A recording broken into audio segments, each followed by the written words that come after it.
Welcome to the Branding Innovators live video podcast series event coming to you from the Creative and Tech Podcast Show, which is powered by ReadSpeaker.ai. I'm your host and moderator for this event. My name is Carrie Roberts, and I'm the brand evangelist for North America at ReadSpeaker.ai. We are doing our final discussion in this series. We're talking about how to create an experience online and offline with a brand, and I'm so thrilled to have with me for this conversation the Chief Creative Officer at Rain, Will Hall. Welcome, Will. Hey, Gary. Thanks for having me. I am so excited you're here. You have done so many things and been so creative in your life for a long time and continue. So just personally, I'm curious, what is it about brand and innovation that excites you?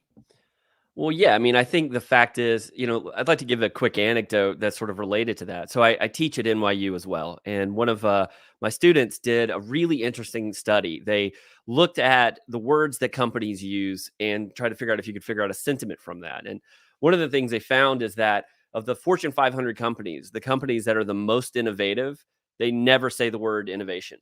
And conversely, the brands that say innovation all the time, they're almost always the ones that are struggling to be relevant. And there's this weird sort of inverse relationship of, again, the more you talk about a thing, the less you're doing the thing. And so to your question about why am I excited about it is like, that's where real business is happening. It's not talking about it. It's not, having a slide in a deck that looks good for your boss so you can get a raise and, not mess up. But it means that we can actually be on the cutting edge of where business is going. And there's never been a more interesting time to be in business. PricewaterhouseCooper came out with a projection that said 15.7 trillion with a T dollars will be added to the global GDP over the next 8 years. And that's the single biggest leap ever in the history of the stock market ever. And you say, well, what's that sort of built on? And the answer to that is the emergence of automation, of AI, of voice, of assistive technologies. And so let's say that differently. Anytime you have a shifting technological landscape, it should be a competitive advantage. And so there are people who are leaning in, they're not talking about it, they're being about it. They're going to win. And they're going to win in a profound way because the stakes are higher than they've ever been before. I mean, I could continue on. I'll give it a moment to breathe. But COVID has done nothing but accelerate every timeline. 10 years of projections have been telescoped into 10 months. And so all of this stuff together, you're like, why am I excited? Because this is where it's happening. You used to be a luxury 15 years ago, 10 years ago to have the innovation team. And I've worked with all of them. They always have the weird building over the corner and nobody even knows their extension. Those girls, those guys. That's not a world we can live in anymore. It's got to be a seat at the table. It's got to be self-disruptive in a sense and really reimagining what a brand is. So I'm very excited about it because I think it's the only game in town in a sense. Well, I already feel your passion and excitement, which gets me excited. And I think you're right. It's not just about talking about something, it's doing about it. And I've been asking the same first question to everyone. So I'm curious your definition. When you think of the word brand, how do you define it? Oh my goodness, Carrie. I love these simple questions that like reach down into like, what does God mean? You're like, oh God, it's everything. It really is. And look, I think what's happened as well over the last 20 years is then there's been this sort of facade of hyper specialization. But in reality, so in my world, in design, back 50 years ago, there was one word for design. It was called a designer. It was called capital D designer. And there's a designer named Massimo Vignelli. And he said famously, if you can design one thing, you can design anything. And the spirit behind that is that there's a depth of interrogation that is required to make anything truly meaningful. To make this pen, as simple as it is, requires understanding supply chain, understanding the environmental impact, understanding how the business works, understanding. And so in the particular lies the universal. And I think there's really something true in that. And I think now, we live in a world where it's just gotten so hyper specialized, where there are UX designers in my weird world of the internet, where it's like, yeah, I love UX too. I teach UX at NYU, helped establish that entire curriculum. However, the things that we're talking about in the world of design now, they're so small. It's like, a user flow of one app and button states. It's just like, man, that's important. I'm not saying it's not important, but there's orders of magnitude here you really have to think about as a designer. And so the reason I'm sort of conflating the world of UX and the question of what is a brand, it's everything. It's literally everything. Look, I've worked with 23 of the Fortune 100 organizations in various ways through the years. And it's just so funny because I've sat, in countless of these rooms, you say, well, what's a brand you aspire to be like? And you're going to hear a murderer's row of Nike, Disney, Yeah. Apple, insert obvious brand and brand here. And what do all of them have in common? A maniacal sort of obsession around every single element. Do you know how ridiculous it would be? Like, why do you think Apple has stores, right? Because it's part of the entire experience. They're the ones, by the way, who coined UX. Donald Norman back in 1996 or something like this. It's everything. It's the box, it's the plastic, it's the material, it's the ink, it's the sheen, it's the font, it's the way it's programmed, it's how it makes you feel, it's what it does functionally. It's all of the things. And when you think about all of the things, in this system, that requires a system thinker, not somebody who went and got an MBA. Now, there's anything wrong with having an MBA. I'm big fans of MBAs. My point is like, well, a brand manager does X. We make sure that our thing is on voice and on tone, and nothing violates the brand standards manual. It's like, dude, you're operating in like this much of the world right now. You have to build systems. I could continue on this for a minute, but that's brand is everything. And I like that you're talking about like the idea of systems as well. And when people say, "Oh, I want to be like Nike or these larger brands," they have the capacity to do that. And so that's why you're seeing it everywhere and why they're hitting all those tiny minute touch points that you talked about. Which brings me to the concept of customer experience. We talk about, this idea of like we have to improve the customer experience, similar to what you said earlier, let's be innovative. What is your take on how to improve the customer experience? What does that mean? What does that look like, especially in today's day and age? Yeah, and it really requires, I think, look, a throwaway word these days is collaboration, but it really is required. If you want to do something bigger than this little thing, you've got to work with people who can do things that you can't do. And I think that that's quietly look, I have a lot of sympathy and empathy for big orgs. I understand it. None of your incentives are based on you working with people who don't do exactly what you do. I totally get it. It is not in the purview of whoever's running insert brand here's social media team to speak with their shopper data team who talks with their supply chain. Like, why would they need to do that? They would probably get fired, in fact, if they did that, because they're not focusing on the task at hand. But the system part of it requires that interdependency. It requires you to do that, to build attribution, to understand what happens in the store is the same thing that's happening in social. That's the same thing that's happening with your CRM follow-up and retargeting and all of this stuff. I think what a lot of brands do, and we call it the goldfish problem. So we work with a luxury brand. They'll remain nameless for now, but totally heard of them, and they're very expensive. They're sort of a perennial, luxury house you've definitely heard of. And we did some pretty deep research there. And one of the things we found, we called it the goldfish problem, because we found that even though this particular brand was heavily skewed in terms of brick and mortar, what we found is that 80% of the people who bought in store started their search online. So let me say that differently. You're one brand, but they've already looked you up, they found you, they've looked at your content, they've taken your story, they've found the product that they think that they may want, they've compared it, and now they've gone in store to convert it. So I've already had all these dates with you, so to speak, and now you're acting like we've never met. Oh, well, what are you in the market for? It's like, and so I think this sort of, I was on a panel the other day with a gentleman from Disney, and they've coined a phrase. I don't love this portmanteau, but I think it's reasonable, of phygital, and I think it's physical, digital. I mean, there's a lot of, China calls it offline made online. I mean, there's a lot of versions of it, but the concept is the same, is that it's one brand and one experience and one flow. And so whether somebody starts in store or goes online later, or vice versa, or any constellation of those, how do you maintain sort of consistency and a flow through time? And my last thought on that is that's one of the reasons that I'm so excited about voice in particular, which we can talk about. Yeah, and I want to, again, we're talking again about this blend of online and offline. And first of all, it's been around forever and the thought of it, but especially during the pandemic, this became even more prevalent, something we need to talk about. You have, okay, we need to be safe, but we're also craving this ability to be in person, to be with people.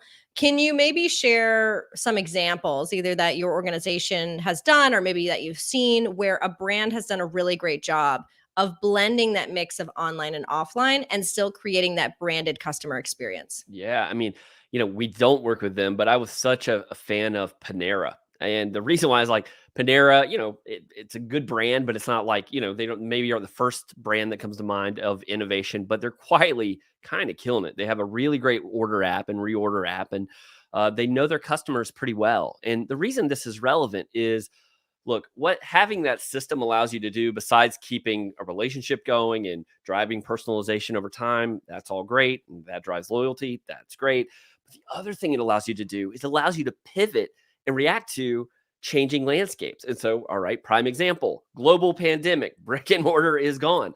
Their restaurant isn't open, for service. Well, in the matter of a week, they were able to pivot their entire business to be an essential grocer. And you could order groceries through their app. And the groceries were in the Panera brand, and they built recipes that were in line with the Panera brand. And so even though the output was different, the system that they created allowed them to pivot and kind of not miss a beat. And in fact, now post-pandemic, God willing, assuming we're in post-pandemic, that starts to actually open up some really interesting possibilities, because of course they're going to continue to do the things they used to do, i.e. a place you go to get lunch, and that's great. But maybe they've opened up, and I can't speak for them, I don't work with them, but like maybe that's opened up an entirely new secondary, DTC model that they maybe would have never thought about. But by building a system, it gives you options, it gives you resilience, it allows you to work with big tech without getting your lunch eaten by big tech. And so, I think they're a really good example. And I mean, lots of examples, but the world of finance have really been interesting when you look at what's happening in the world of banking, and I think Erica, Bank of America's Erica really comes to mind.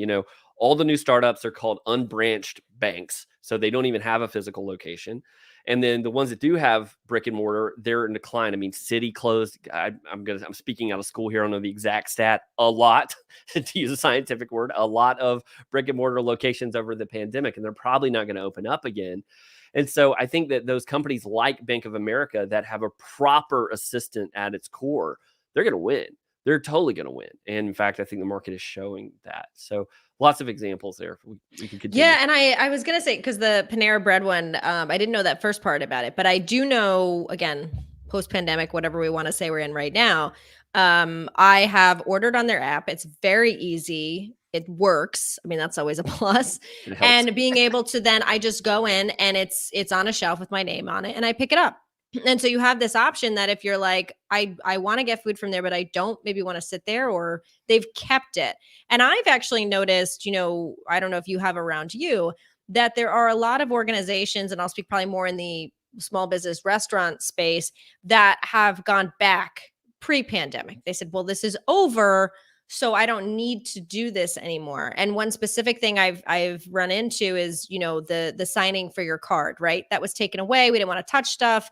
It wasn't a problem, but now you have to do it again, which makes no sense. So, what is your thought on that in terms of like the companies that have said, okay, this isn't just a pandemic for 6 months. The world is changing, versus the ones that have said, oh, I'm just going to go back to the way it was. Well, again, all COVID did is it accelerated trend lines, and we were already on aggressive trend lines. And so the idea that it's just going to go back to the way it was before is I've seen no evidence to suggest that's going to be the case. And I think that one of the things that I'm interested in is like, okay, for example, we work with MasterCard. And when you think about the way that their brand has evolved over the past, God knows how long, right? You used to have a card. It was issued by, let's say, Citibank, and then there was a MasterCard logo on the front. So there was sort of this co-brand, right? And then over time, there was Citibank, and then the MasterCard logo goes on the back. And now over time, there's a Citibank logo and there is no MasterCard logo. And then all of a sudden you go to digital wallets and you don't even know whether you're using a Visa or a whatever. And we actually did some research and we said, asked some folks, what card to use. And there's this pecking order of attribution, and MasterCard was the last one. It's like, I think I have a MasterCard versus I have my Citibank card. This is my Sky Miles card. I think I have a MasterCard. That's a problem. And so when you look at what they've done very bravely under their leadership, and I'm such a fan of what they've done, they've created what they call a multi-sensory expression of the brand. And so if you're in New York City and you are in a cab and you pay with MasterCard, you hear their sonic identity. And they're gaining back some of that sort of that equity that's built over time. And so they're thinking about how their brand tastes. They literally made cookies, by the way, which we can talk about that. I appreciate the spirit of it, though. This is how we taste. This is how we smell. This is how we speak. This is how we listen. We're anthropomorphizing our brand, and you have to do that as you think about the systems that they're now operating in. It's a messy, messy world now. It's fractured. And so therefore you have to think in systems. And that's interesting that you bring a company like MasterCard up, because that has been around for years in terms of a brand. But then you say, okay, they weren't maybe using their brand as much, and people weren't really sure if that's the card they were using. So now it became, now we need to be using brand, which is why kind of this whole series came about. A lot of times brand is kind of pushed to the end or outside or the last thing, or it's like, well, it's not really helping me get a sale, so I'll push it out. Again, where does this value of brand come in terms of an organization, in general, do you think? Yeah, there's a handful of things that I think brands do that are really important beyond the, let's forget the system part of it, but just like thinking about just like what is the halo effect of a brand. There's the obvious in that it drives loyalty and preference. I mean, that is one of the things that a brand can do. Ultimately, I mean, my goodness, I mean, who hasn't written about tribes over the last 20 years of brand tribes and that's a goal? I mean, it's a tire narrative, but there is some truth to it, right? Of course, you want to build fanatics, but by the way, double click on that for a minute. Fanatic, there is no fanatic. If you look at people who, like, I've worked with a lot of CPG brands through the years. You know what's considered a heavy household? That's the term they use, heavy household. They bought it twice a year. Hmm. I mean, does that sound like a fanatic to you? I mean, like that, it's like we kind of like it sometimes, it's like, anyway, we can put that aside, but I find that to be interesting. But it does build loyalty, it builds preference. Yeah. A brand creates an irrational margin. So that gives you more margin, and I think, and I'm not, this is not my idea, but it's true. So I'll share it, which is that's one of the reasons that Apple is so amazing. They get luxury margins, though they're a hardware provider. That's never happened ever. And so, that's what should be a commodity is seen as a luxury good. So it gives you margin. Brand gives you that. And the other thing it does is it decreases your time. Brand has this compounding effect. It decreases your time to market. So, for example, we work with a luxury. Gosh, how do I even talk about them without their name? A luxury real estate company, let's call it. And so that's loosely what they are. So if they put a new property on market, the way that everyone, like if you and I bought a building and then we wanted to market it, we had to tell people what the building was about and then find people who'd be most likely to buy this in this region and all that stuff. Every word I just said is costing us money. And never Mhm. mind the time and the load of the loan that you and I would have on the building while it's not being occupied. I mean, it's a lot of work. But if you can build that brand, and let's say you've built a consistent brand over time, and then you and I opened up the 10th one, we say, more of the same but better, and here it is. You've had this compound effect. It's faster. We know who the audience is. We know their life cycle. We already know the cost of acquisition. Our load is less, et cetera, et cetera. I know I'm getting a slight tangent in the world of real estate, but it's the same, right? It's like loyalty, margin, and sort of time to market. Those are very real, tangible things that compound themselves throughout an org. So I do think that's a big part of it. Yes, I 100% agree. Like you said, I think, brand takes a long time being consistent and constantly doing it. But then in the long run, like you said, if you're selling a new product, you're opening a new thing, more people are going to flock to it because they've built an association with it. They've heard of it. They like it. They know it. They are a part of it. It makes sense. We're talking about, again, a little bit today, not only about brand, but again, online, offline experiences. You work a lot in the voice technology space with Rain, and you guys are definitely one of the leaders in the space as well in terms of voice agencies. How are you, whether you can talk again internally or just thoughts overall, are you using voice technology to blend the online offline? And where does the element of brand fit into voice in terms of a branded voice, a sonic brand, all of that? Yeah, so voice is I'm always a little hesitant. Yes, we're totally a voice company. That is a totally fair thing to say, but it's like, well, what does that really mean? And so it's like voice without a system is kind of like a keyboard without a computer. It requires actually a lot of under the hood technology to make something simple meaningful. And so, at Rain, we talk about we build systems, but that doesn't exactly fit on a t-shirt well. so voice is a gateway to assistive AI, and that's more the way that we see it. And the reason that's relevant is one of the ways that we look when a company comes in to start working with us. One of the first places we look for where voice might fit in is to find what we call assistive moments where users want to know, go, buy, or do. Those four little words. And those four little words actually, again, back to this idea of compounding effect, they're profound. And so something that voice has done that's really kind of interesting is that voice drives loyalty. I'll give you a concrete example. Work we've done with Starbucks. We've worked with them for several years over the past few years. We're not currently working with them, but we have historically for many years. And we started to voice enable their ecosystem. One of those best in class apps. I mean, there's more payments transacted through that app than all of Apple Pay. I mean, they do their job really, really well. But what we started to build out was an NLP. So that's nerd speak for natural language processing, which means if I say I want a triple grande macchiato in a venti cup, it knows what I meant. Triple, 3 shots, grande, medium size, and a venti cup. Oh, you want the big one? Reconciled to me and my account and wherever I am in the world. Great. Sounds good. But when you think about as good as their app is, triple grande macchiato venti cup, button, button, button, button, that's 4 points of friction there versus being able to speak and get. And never mind, back to this idea of a relationship over time, what we found is that, you know what 70% of people do is they actually just order the same thing every time.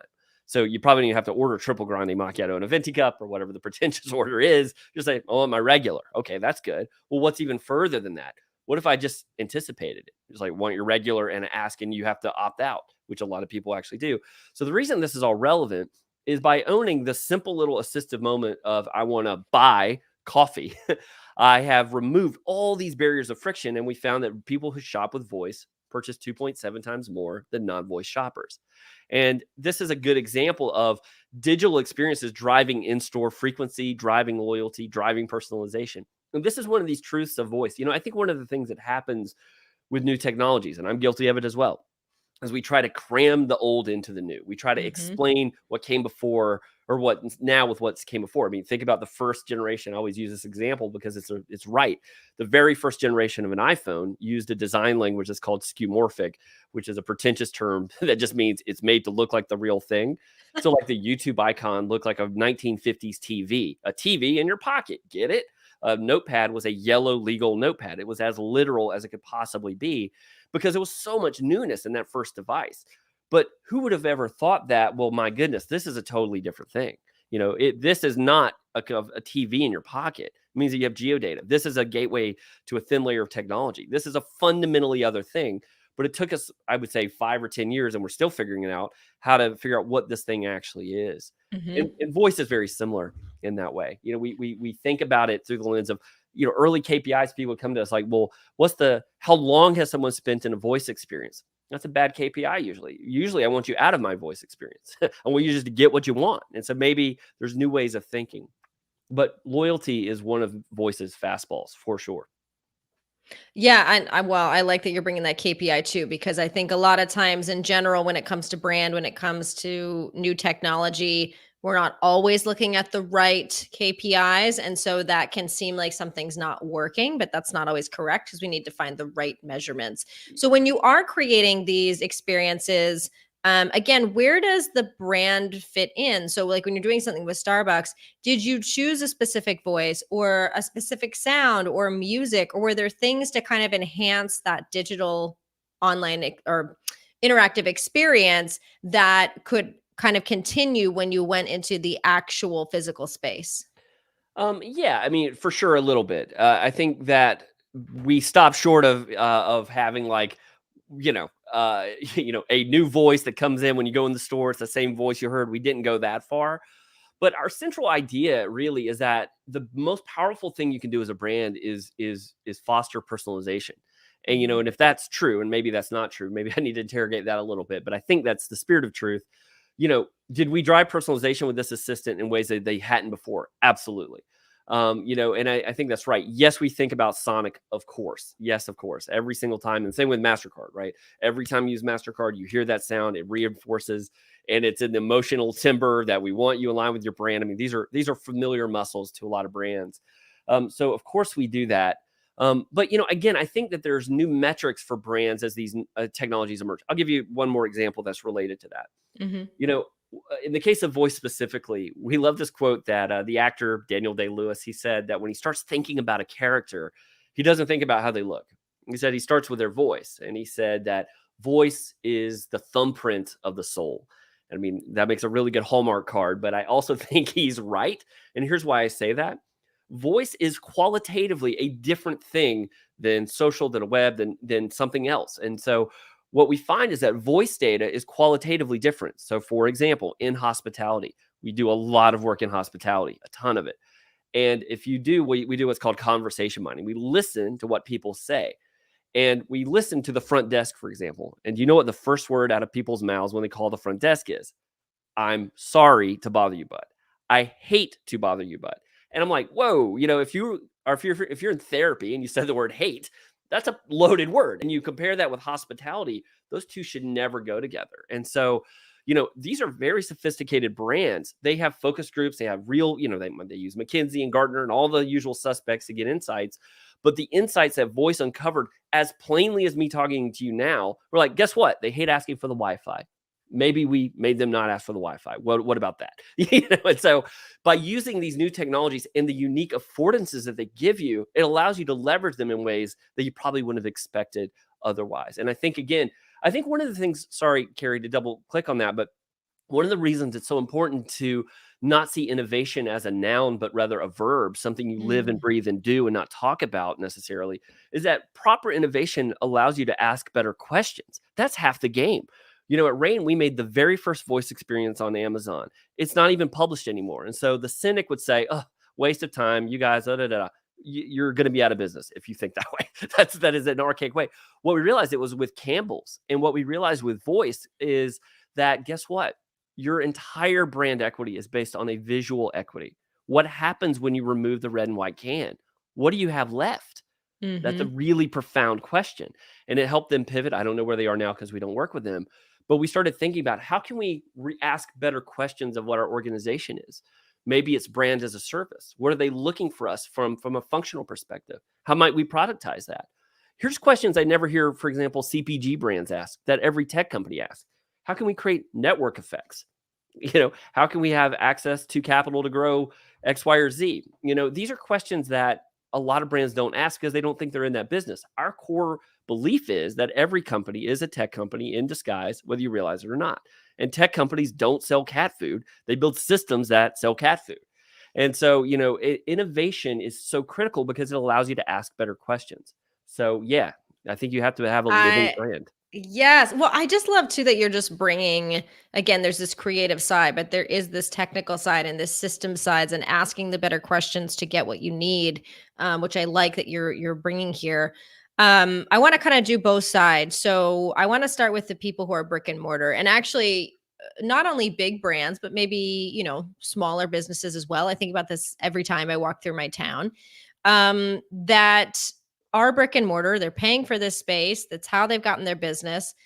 They realize maybe they need to do something digital or online, but they don't know what it is. They don't know how. They don't have the resources. I mean, obviously, the first thing I think is, how can we use voice or things like that when we don't have enough people to work, or that want to work, whatever it is.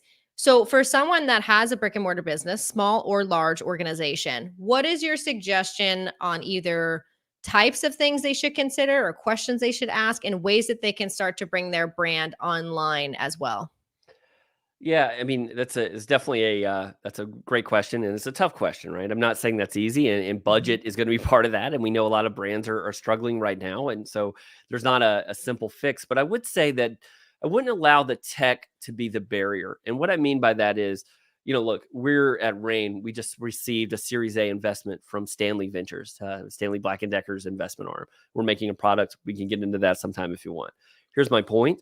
If you're making a product, the last thing you want to do is start coding out and building some hugely complicated thing. You want to make sure that what you're doing is true. And so the first place we started for 6 months, I didn't code anything. We're with paper, literal paper prototyping and rapid prototyping. And so figuring out what's true is super, super, super, super important. And so back to the actual question, the answer might be to start building a thing, but it's probably, let me figure out who am I talking to? What are those personas? What do they actually want from us? What are they actually looking for? One of the things that we at Rain do, this is just an old school innovation tactic, but it's so helpful. We look for what are called compensatory behaviors, which is yet another pretentious term, which means behavior that someone's compensating for a gap in the market.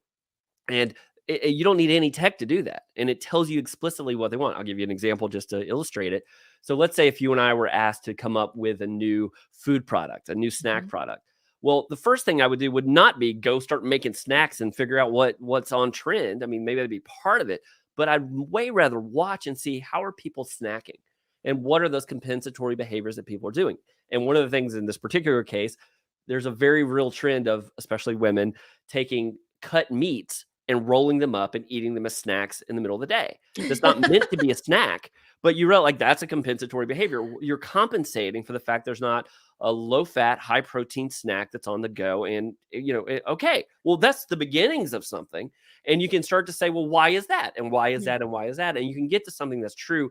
And then the tech takes care of itself. The good news about all this technology is that though, yes, of course, you can make wildly sophisticated ecosystems like we do with Nike and Starbucks. And oh my God, I can never do that.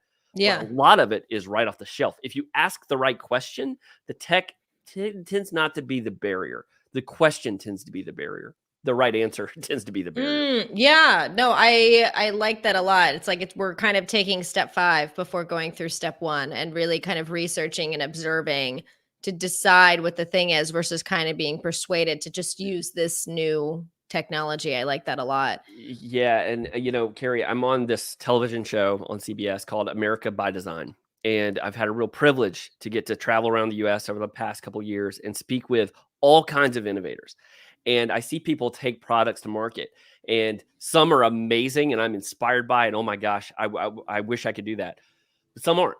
And the Yeah. thing that I've seen, and I've started to note common DNA of those that succeed and those that don't. And I can tell you right now, the ones that are failing are those that have preconceived notions about what the thing should be. Almost always. If somebody shows me a napkin sketch of their first idea and the product looks just like that napkin sketch, you're probably screwed because it means that you force fit this like preconceived idea and you didn't allow the process to inform what it should be. You show somebody that has been iterative and learned and failed fast and made quick prototypes, and they're, again, it's hard to succeed anywhere, but they're going to be more likely to come up with something compelling because it's built on truth. Yeah, no, I agree, and I love how you're saying that. I think that's so important. On the other side, when you have, and this is again not for everyone, but if you're an organization that's primarily online, you're built online, is there value in doing something offline? And what should that be? Because some people might say, well, I don't want to pay a monthly rental fee or for a space. Like I'm making all this money online. Why would I do something like that? Are there other options to, again, kind of blend something that's more online into an offline experience as well? Yeah, I have a couple of examples of that. I would say one, I don't know if you're familiar with the brand Harry's, the razor Yeah. company. We used to work with them a few years ago, and I don't know where they are now. Again, I don't work with them anymore, so I can't speak for them. But one of the things that they and like a Warby Parker did with physical retail, you say, well, you guys are crushing it. You're DTC. Why would you ever have the overhead? Okay, fair enough. But there is margin. There is margin to be had in brick and mortar. There is a reason that the shelves at Target are full. That people do buy stuff at Target. Last time I checked, so there is a reason at times to be in physical stores. But B, because I think those particular cases they're so smart, they need to listen. You get this data very real. It's like why don't you buy glasses online? In the case of Warby Parker, because it's such a hassle to return. Well, we'll give you a boxing, throw it in, it's prepackaged, and you don't even have to go to the mail. I mean, it's just we'll remove those barriers. Well, order 5, order 10, and all of these things Hmm. that are in their product were built on brick and mortar. I know for a fact that actually they start well. I think I know for a fact. We should validate this. So again, I don't work with Warby Parker, so I may be wrong on this. But the spirit of truth is they started with a physical store to get insights. It's like Yes. we want to find what's real and what's true. And then again, the tech case, yeah, there are tech platforms all day long. We can scale that all day long. We know how to do that. And so I think there's a real value from an insights perspective. The other thing that I think, though, might be more profound, I don't know if you've used an Amazon Go store. Have you used one of those yet? I haven't yet. No. It's just funny because I think that, one of the beautiful things that's happened, I think, in this moment in time, as we talked about earlier with the Price Waterhouse Cooper thing, it's like, dude, these things are happening and they're happening quickly. And so like overnight, an entire industry changes. And I mean, in my little world of voice, when you say, there's that word again, voice, system AI, bigger topic, but when you think about something like what has Alexa done really well for several years? Well, it's always been able to do things like the weather. Okay, fine. Well, what the data has shown is that people use Alexa to ask the weather. They don't go to the app. They stop going to the app. And guess what? They certainly don't wait for Al Roker to come on the TV unless you just want to see Al Roker. It does that really well and it takes over. Yeah. And you're seeing the same thing in brick and mortar. So, for example, in those ghost stores, you don't have to pay. You literally walk in, you grab what's on the shelf, and you walk out. And it's tied to your digital account in the case of Amazon, and you're off and on your way. And every time I go in, I'm like, this is an indictment on every line I ever have to sit in ever. Do you know how archaic it is to be in a Target or anywhere on planet Earth and be like, why am I waiting for a line? You go to lunch in New York City for any one of the billion of places you go to, like, this is absurd. There's what I want. I have money I want to give you. And you put all of these barriers that aren't necessary. And so when you see these glimpses of the future, you're like, whoever builds that's going to win. And they're going to win all of it. They're going to win all of it. If there was that beside a 7-Eleven, to use I don't know how we got in convenience stores, but I would never go into a 7-Eleven ever, ever, ever, because why would you? The F word of 2021 is friction. And if you can remove that, you build loyalty. And by loyalty, a byproduct of loyalty is personalization. And a byproduct of personalization is brand affinity. And a byproduct of that, and a byproduct of that, and a byproduct of that. And it compounds over time. And then the next thing you know, you're a juggernaut of a brand. But it's built on these atomic habits. Yes, I want to like high five you over the over the video chat. I absolutely love this. For brands or for anyone listening or watching that is thinking about, okay, I hear you. I want to start asking better questions. Do you have any like ways creatively to think outside the box or to kind of get to the right type of questions that you should be asking that you can kind of lead people with? Yeah, as a really just decent place to start is every brand has a consumer journey. Every brand, at least most brands, have a deck. They have their brand pyramid with their emotional qualities, their functional qualities, etc. That stuff. That's great. And you have a journey of your personas. Very useful to really start to reimagine what that journey is and find no, go, buy, do moments along that journey. How is it top of funnel? What do they want to know, go, buy, and do? What is it mid funnel when they're comparing? What is it when they're converting and then re-engaging? It's a good little exercise. It's not going to solve all your problems, but you can start to say, well, what is it they want to do with us here? They want to compare.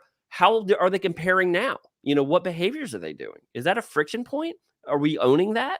10 more seconds on this, Carrie, and then I'll let it go. But it's amazing too, because I think as you start to really be obsessive about your brand, means you're obsessive about a system, which means you're obsessive about that journey.